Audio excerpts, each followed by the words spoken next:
Wrenching on your bike is an essential part of being a motorcyclist, and during those wrenching sessions, you're going to think to yourself, there has to be an easier way, and usually there is. Here are 7 essential motorcycle tools. The first tool you're going to need at some point is a chain breaker and riveter. Many motorcycles that come equipped with a chain final drive will not have a master link in the stock chain, meaning that when it's time to replace your chain, you're going to have to bust out the angle grinder, or if you're a savvy motorcycle mechanic, your chain breaker. A chain breaker tool allows you to pin and leverage and break your chain. I mean, it's pretty self-explanatory, right? This will allow you to remove your old and worn out chain as well as fit your new chain to the appropriate length for your motorcycle. Some chain breakers also come with a riveting tool to allow you to connect a rivet style master link together when you're ready to install your new chain. The chain breaker tool is a tool that does a very simple job. A job so simple that many riders will not take the time to purchase one and instead will do with a grinder hammer and a punch. But the amount of time and headache the breaker and riveter will save you is absolutely worth the inexpensive purchase price, especially if you own multiple chain driven motorcycles and are planning on putting down some serious mileage. Also, don't skimp out on these. Get a high quality chain breaker tool and it will last you a long time. The cheap ones can only get the job done 3 or 4 times until they break in my experience. The next essential motorcycle tool is a cable luber. This is one of those tools that does such a basic job that most people don't ever bother using one, except when it comes time to lube their clutch cable and they spray Teflon all over their bike and have to spend the next hour spit shining the chrome on their hog. Some bikes come with a clutch cable that utilizes Teflon liners where lubrication is not required. Other aftermarket cables or on older bikes do require lubrication prior to installation, so make sure to do a little bit of research beforehand to know what is right for your bike. But in the instance, it is required to lube your cable to either free up a sticky cable or ensure it is properly lubricated prior to installation. A cable luber will save you a ton of time and hassle. Unlike the old-timey way of lubing a cable with a plastic bag, rubber bands, and gravity, because honestly, who has time for that? A cable luber attaches right onto the unsheathed end of the cable. Once it is screwed on snug, you can insert the straw of an aerosol lubricant can into your luber and spray. This tool will make sure all of the lubricant makes its way down into the cable housing. Lubricating your cables this way is a lot easier, cleaner, and faster.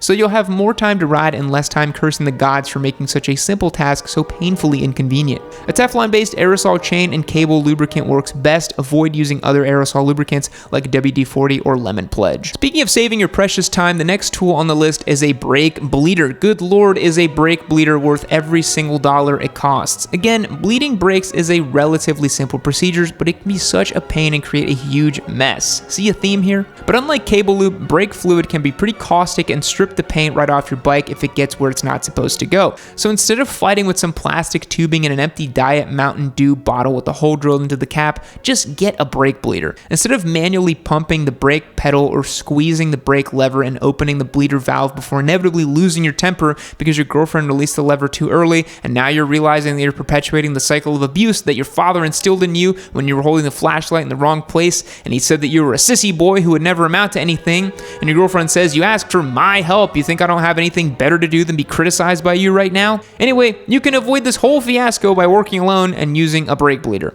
This tool creates a vacuum to pull out all of the old fluid, suck down the new fluid, and pull out any air that have been made in your brake lines. And you can do this all on your own without having to make any soda bottle arts and crafts or potentially causing irreversible damage to your relationships. Also, when you're bleeding your brakes, be sure to do the bleeder at the top of the master cylinder as well. Air can get trapped there, and that'll finish up the job. If you want to make sure you've got all the best tools to take care of your motorcycle, you're going to want to have the best gear to take care of yourself too. That's where Flying Eyes comes in. Flying Eyes is our preferred eyewear brand, and we're stoked to have them available on our site at shop.yamanoob.co. Flying Eyes sunglasses were originally designed for aircraft pilots, but motorcyclists have found them just as useful in the cockpit of their motorcycle.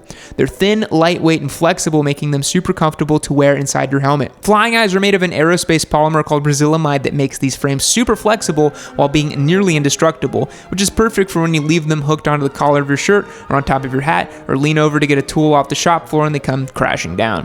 The lenses are 100% UV resistant and shatterproof, so no need to worry about accidental drops. We have a bunch of different styles over on the shop, so be sure to find one that matches your fit. Head over to shop.yamanoob.co to check them out. Thank you, Flying Eyes. Now back to the video. Electrical problems are the worst, and as motorcycles become more complicated and tech-heavy, the more electrical gremlins you may have to track down. This is why a multimeter is a really essential motorcycle tool. A multimeter can be used for testing your battery's voltage, tracing down wiring shorts, or checking the functionality of certain electrical components. A basic multimeter will read voltage, continuity, and resistance, which should be all the average DIYer should need for troubleshooting electrical issues on a motorcycle. Issues like, why does my headlight only work above 5,000 10,000 RPMs, or why does switching on my turn signals deactivate my ABS? Not to mention, at the rate we're going, all motorcycles will be 100% electric in the next 10 years or so anybody accustomed to doing their own maintenance should probably start brushing up on their electrical knowledge. Also, 10 years was a joke. Relax. Plus, there will be plenty of other opportunities to make use of a multimeter in your life, like trying to determine if your home has an intermittent lighting issue because of a poltergeist, or if rodents have chewed into the wiring in your walls. How fun! Another motorcycle tool that seems so obvious that it shouldn't need to be on a list, but also somehow eludes so many home mechanics, is an oil filter wrench.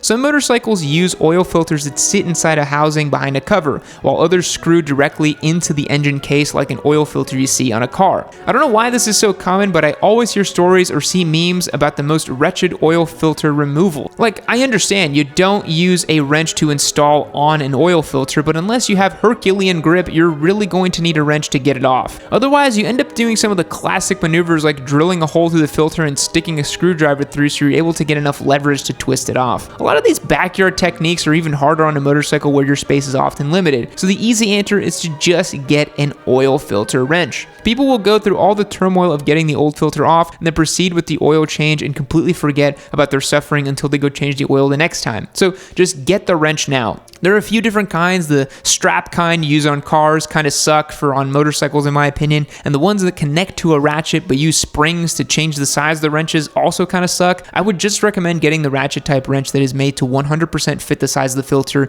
you use on your bike. It's going to make it a lot easier. The last two tools on the list today are reserved for the more extreme circumstances, the first being a Dremel. A Dremel is a rotary tool that can utilize multiple different attachments for cutting, sanding, or cleaning. The grinder wheel can come in clutch when you have a job that requires a little extra juice, but you're also in a tight area where an angle grinder might not be as graceful, like when you've stripped off a bolt or you have broken the bolt head off completely. Or you have some other reason you're grinding something off rather than just removing it normally. I mean, you aren't going to be reusing the OEM parts anyway, so just cut them clean off and save yourself some time. Plus, you can use the other cleaning and sanding attachments to get into all the nooks and crannies to clean up rust, corrosion, or packed in oil and grime. A Dremel isn't a tool that you'll need for normal maintenance, but when it comes down to the wire and you're in a jam, you'll be really happy you own one, especially if you intend on doing any in-depth building or customizing where a part might need a little finessing in order to fit perfectly. I've used a Dremel many times, more times than I'd like to. Another tool that will absolutely save your butt if your wrenching starts taking a downward spiral is a tap and die set. A tap and die set is used for cleaning and rethreading both internal threads at the inside of a nut or external threads on a bolt. On a motorcycle, there are so many bolts and studs that are exposed to extreme heat, dirt, and weather, and let's not forget the unrelenting passing of time, which will one day come for us all. And if you're regularly working on a motorcycle that have seen some road time, you're bound to need to use a tap and die set at some point in your wrenching career. Sometimes the previous owner of a bike stripped off a bolt and didn't tell you. Why would they? They didn't want to make the sale, did they? Or maybe you're just too strong for your own good and you end up snugging up your oil drain plug from righty-tighty into righty-loosey. Oops. If you do lots of wrenching, something that is bound to happen. So having a tap and die kit and a little experience using it will save you some panic, and you can instead rethread the part and continue on your project. Of course, these are just a few of the many tools a motorcyclist will need to perform their own maintenance and repairs on their bike, but I hope there are a few things you may not have thought of or have put off getting that can save you a whole lot of time in the future. What is one tool in your garage that you can't live without? Where's your 10mm socket? Locate it immediately. You can't, can you? You never know where it is. I don't know where mine is. Let me know down below. Be sure to subscribe to the channel if you like these videos and you want to keep an eye out for what we have coming out in the future. Fact: at a pro baseball game in 1977, Dodger player Dusty Baker hit his 30th home run of the season. As he rounded home and passed his teammate Glenn Burke on the on-deck circle, Burke raised his hand in excited greeting. On instinct, Baker reached up and slapped it because he seemed it was the thing to do. Thus, the high five was born. Goodbye.